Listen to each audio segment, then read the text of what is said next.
Okay, so to begin the process, you need to loosen this bolt. This is the pivot bolt for the power steering pump to sway back and forth on. That's the only easy part about this whole thing. Then you have to loosen this bolt. It slides in a track that keeps the adjustment arc. That's for after you've tightened it so that it stays firm. There's another one hidden up and under back there, and the only way I could get to it was to take the air box out. Thankfully that's not very difficult. It's got latches on 3 sides. You unlatch them and you pull it out. Had to disconnect the hoses, although those latches are like little grappling hooks and they grab hold of every little thing as you're trying to get it out. That's a bit frustrating, especially after you spend an hour trying to figure this out.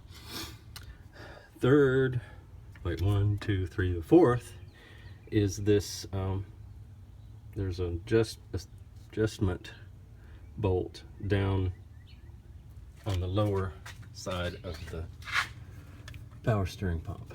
Now you have to turn this to push the bracket. There's a and fifth there on the front of it, there is a bolt that holds it in place. You have to loosen that, and then you have to crank this until the threads push that adjustment almost all the way towards the engine block.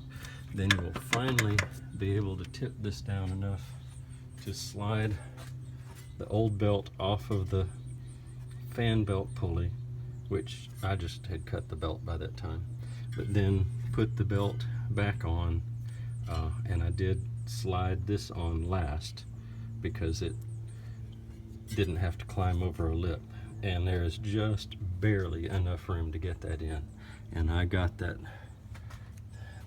tension bolt just about as far as it could possibly go. Now to reverse it, I have to crank this thing way back out. You can see there's some marks there where this will have to crank up a fair amount, and these take a lot of tension to hold them in place.